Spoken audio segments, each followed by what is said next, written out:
Eteläisen Suomen sanomalehdet kirjoittivat viime vuonna, että Lahdessa sijaitsee Suomen hiihtoparatiisi.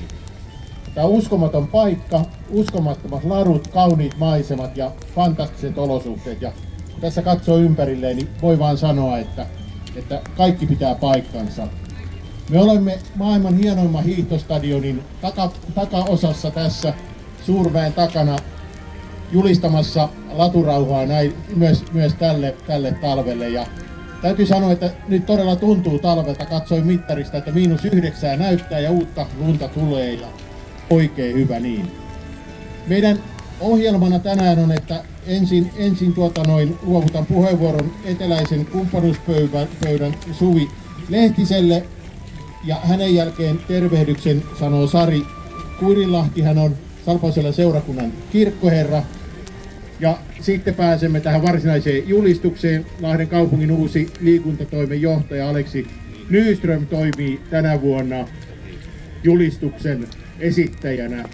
Ja sitten tämän julistuksen jälkeen niin Miikka Kallion johdolla on laulu Maa on niin kaunis. Ja nyt luovutan puheenvuoron Suvi Lehtiselle.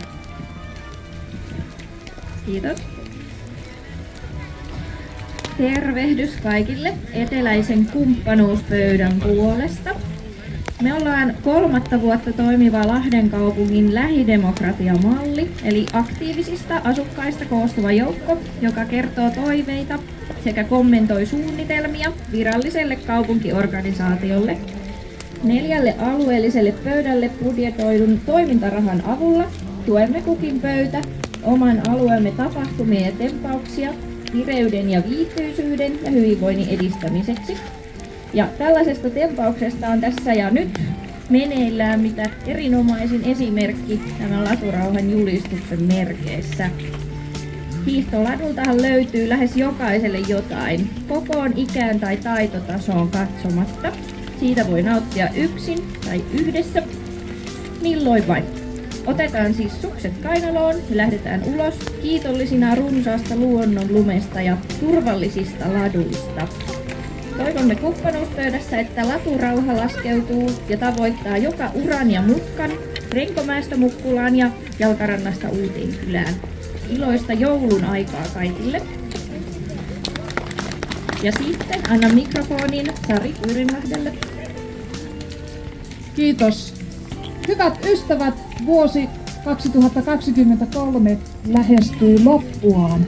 Elämme jouluun valmistautumisen aikaa. Ensi sunnuntaina on jo 3. adventtisunnuntai, jonka aiheena on Tehkää tie kuninkaalle.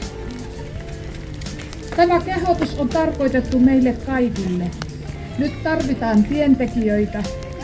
Täällä Salpausselällä ehdottomasti myös ladun tekijöitä. Nyt tarvitaan sellaisia tien ja ladun tekijöitä, jotka avaavat etenemismahdollisuudet kaikille hyvän tahtoisille kulkijoille, jopa kuninkaalle. Uutiset levottomuuksista lähellä ja kaukana varjostavat elämäämme, jotta kaikki mahdolliset toivonvalot syttyisivät talven pimeyteen. Me tarvitsemme hyvän tahtoisia ja rauhaa rakentavia kulkijoita. Jokainen hiihtäjäkin voi parhaimmillaan kohdata jokaisen vastaan tulijan kunnioittavasti ja näin samalla muistuttaa Jumalan hyvästä tahdosta kaikkia luotuja kohtaan.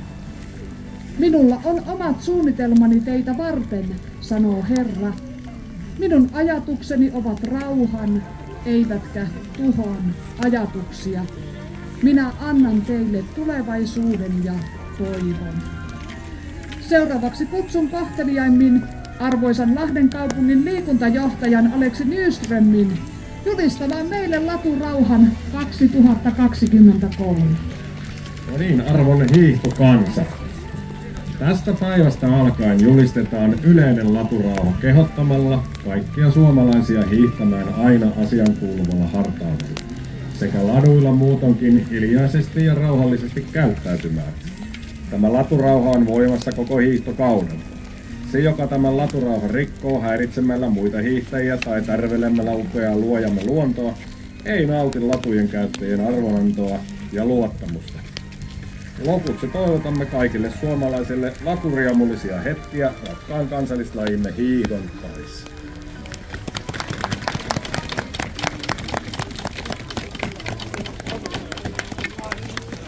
Ja seuraavaksi laulamme laulun Maa on niin kaunis.